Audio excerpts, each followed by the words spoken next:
Hi hello வணக்கம், welcome to my channel. இப்போ எல்லார வீட்லேயும் இந்த மாதிரி ஒரு கிரைண்டர் ஒன்று இருந்தே ஆகும். ஒரு காலத்தில் அம்மி இருந்தது, இப்போ இந்த கிரைண்டர் இல்லைன்னு சொன்னால்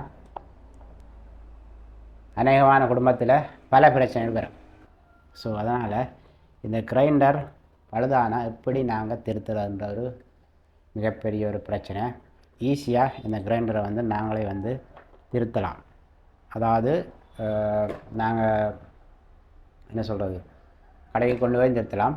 இல்லை கொஞ்சம் இது பற்றி தெரிஞ்சாங்களா அல்லது சும்மா இந்த ஒரு நார்மலான நாலேஜ் உள்ளாக்களே இந்த கிரைண்டரை திருத்தலாம். அதுதான் இந்த வீடியோவில் பார்க்க போகிறோம். முதல்ல இந்த கிரைண்டரை நாங்கள் கலட்டுவோம்.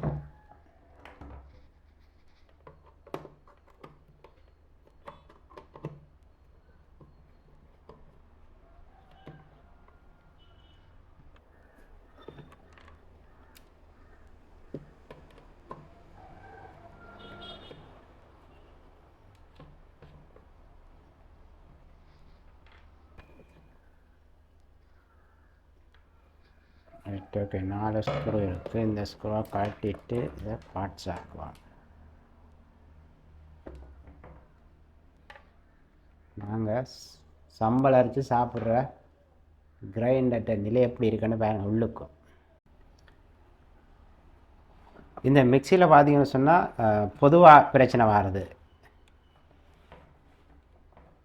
இதில் ஒரு சுவிட்ச் இருக்குது, இதில் பிரச்சனை வரும். இதை நாங்கள் ஈஸியாக செய்யலாம். அடுத்தபடியாக பார்த்தோம்னு சொன்னால் இதில் ஒரு ஓவர்லோட் ஒன்று இருக்குது.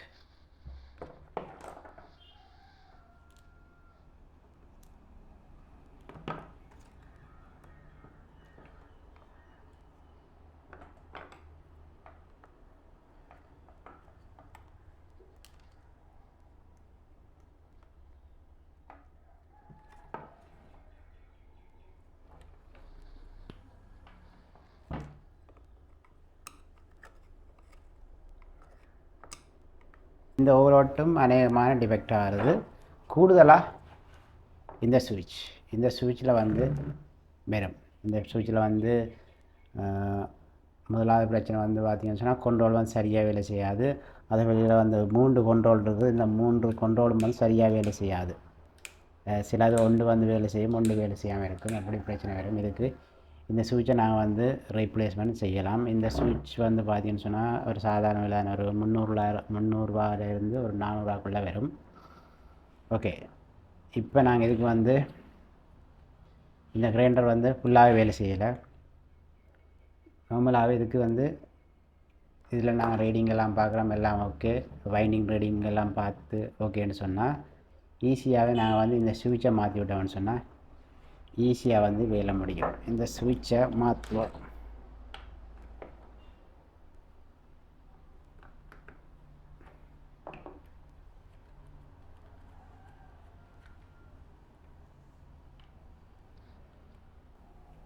நான் இப்படி ஒரு சேம் சுவிட்ச் ஒன்று வேண்டியிருக்கிறேன். இதில் இருக்கிற மாதிரியே லைனை கொடுத்தோம்னா ஓகே.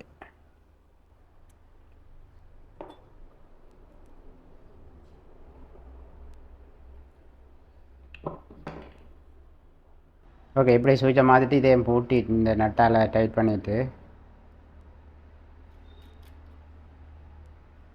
டைட் பண்ண போட்டுட்டு இதையும்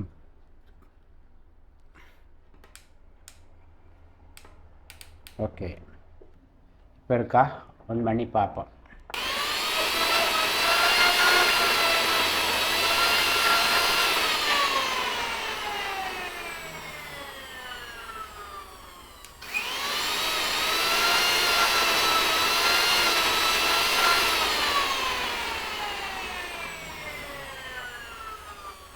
ஓகே, ஒர்க் பண்ணுது. ஓகே, பிரச்சனை இல்லை, ஒர்க் பண்ணுது. இந்த ஓவர்லோட் ரிலேயும் மாற்றினா நல்லா. ஏன்னு சொன்னால் இந்த ஓவர்லோட் ரிலே இருக்குல்ல, இதை எதுக்கு வச்சுருக்கேன்னு சொன்னால் இப்போ நாங்கள் இதுக்கு ஓவரான லோட் கொடுத்தோம்னு சொன்னால் இதால் ஓப்பன் ஆகும். திருப்ப நாங்கள் இதை ஆட்டோமேட்டிக்காக அதாவே வந்து ரிலீஸ் ஆகும். நாங்களும் தேவைன்னு சொன்னால் இந்த இதால் வந்து சும்மா புஷ் பண்ணி விட்டோம்னு சொன்னால் ரிலீஸ் ஆகிடும். திருப்பி ஒன் பண்ண வேண்டாம் சொன்னால் வேலை செய்யும். இருக்கல இதையும் நாங்கள் மாற்றி விடலாம். இது வந்து சும்மா நார்மலாகவே வந்து ஒரு 50-100க்குள்ளே தான் பெறும். இதையும் வேண்டி சேஞ்ச் பண்ணி விட்டோம்னு சொன்னால் சரி. கூடுதலாக இதுலேயும் ஒரு பிரச்சனை வருது. இந்த வைண்டிங்கில் ஏதாவது டேமேஜ் வந்தால் கிரைண்டர் வேலை செய்யாது. அந்த பிரச்சனை ஒன்று இருக்குது. அதையும் ஈஸியாக நார்மலாக நாங்கள் வந்து பார்க்கலாம். நம்மளாக க்ளீன் பண்ணிவிட்டு போட்டோம்னா ஓகே.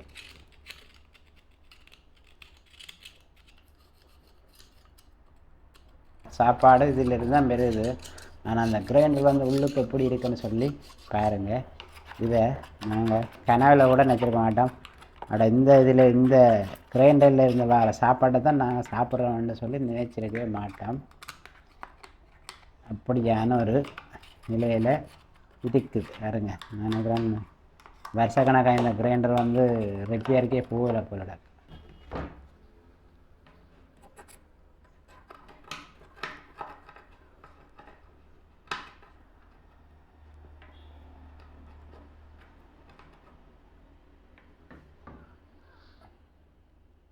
அடுத்த உள்பக்கம் அப்படி இருக்குன்னு இதையும் நார்மலாக க்ளீன் பண்ணிவிட்டு இதுலேருந்தான் எங்களுக்கு வந்து சாப்பாடு வருது, சம்பல் இது எல்லாமே வருது. ஆனால் உள்ளுக்கு அப்படி இருக்குது.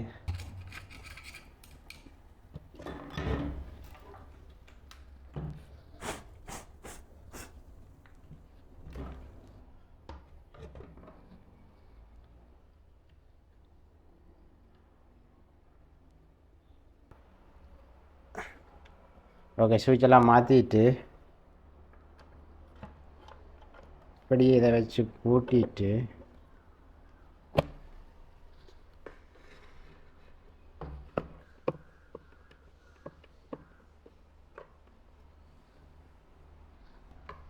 ஓகே பூட்டியாச்சு.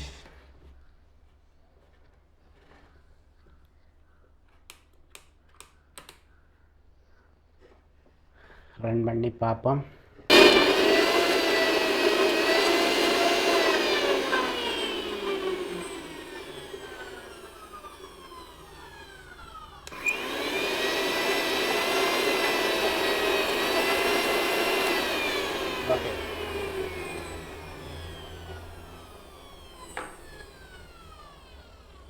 ஓகே, அடுத்த வட்டமாக இந்த புள்ளியும் வந்து மாற்றணும். மென்ஷன் இந்த புள்ளியும் வந்து என்னென்னு சொன்னால் அங்கே இதில் இருந்த பழைய ஒரு புள்ளி கிடந்தது அங்கே. சரி, ஓகே, பழச காணையில் இந்த புள்ளியிலையுமே வந்து தேய்மானம் பெறும். இப்போ அதனால் நாங்கள் வைக்கிற கப் வந்து சரியாக வேலை செய்யாது. கப் வந்து சரியாக ரன் ஆகாது. நம்ம கட்டிட்டு இந்த புள்ளியை மாற்றி விட்டுருவோம். ஓகே, வேலை முடிஞ்சு. இங்கே இப்படி வச்சு சும்மா அமர்த்தி விட்டோம்னா ஓகே பார்ப்போம்.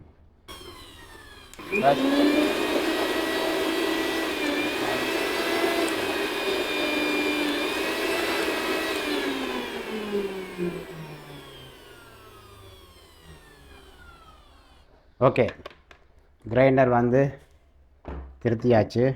கூடுதலாக இந்த டைப் மிக்சியில் வந்து இந்த சுவிட்ச் இருக்குது தானே, இந்த சுவிட்சில் தான் வந்து பிரச்சனை. இது வந்து சொல்கிறது ஸ்பீட் சுவிட்சுன்னு சொல்லுவாங்க. இந்த சுவிட்சில் வந்து சில நேரங்களில் வந்து எல்லாமே வேலை செய்யாது. சில நேரங்களில் வந்து முதலாவது ஸ்பீட் வேலை செய்யும், ரெண்டாவது ஸ்பீட் வேலை செய்யாது, ரெண்டாவது ஸ்பீட் வேலை செய்யும், மூன்றாவது ஸ்பீட் வேலை செய்யும். இப்படி டோட்டலான பிரச்சனை வர்றது வந்து இந்த சுவிட்சில் வந்து ஸ்பீட் பிரச்சனை. அதனால் இதை வந்து ஸ்பீட் சுவிட்சுன்னு வச்சுக்கிறாங்க. இதெல்லாம் பிரச்சனை வரும். நார்மலாக இதை நாங்களே வந்து கடைக்கு கொண்டு போகாமல் ரீப்ளேஸ்மெண்ட் செய்யலாம். நார்மலாகவே ரீப்ளேஸ்மெண்ட் வந்து செய்யக்கூடிய மாதிரி தான் இருக்குது. அடுத்தது வந்து ஓவர்லோட். இந்த ஓவர்லோட்டில் எதுக்குன்னு சொன்னால், நாங்கள் இதில் வந்து அதிகமான லோட்டை வந்து போட்டு ஏதாவது வேலை செய்ய சில நேரங்களில் வந்து இந்த கிரைண்டருக்கு வந்து கெப்பாசிட்டி காணாமல் இருக்கும். அந்த நேரங்களில் வந்து இதால் வந்து இந்த கிரைண்டரை வந்து ஆஃப் ஆக்கும். அதுக்காகத்தான் இந்த ஓவர்லோட் சுவிட்சுன்னு வச்சுருக்கு. முழுக்க இது வந்து இதுலேயே போட்டு வர ப்ரொடெக்டுக்கு தான் வச்சுருக்கு. ஒரு சேஃப்டி மாதிரி இது வந்து வச்சுருக்கு. சும்மா இது பார்த்திங்கன்னா இதில் இருக்கும்.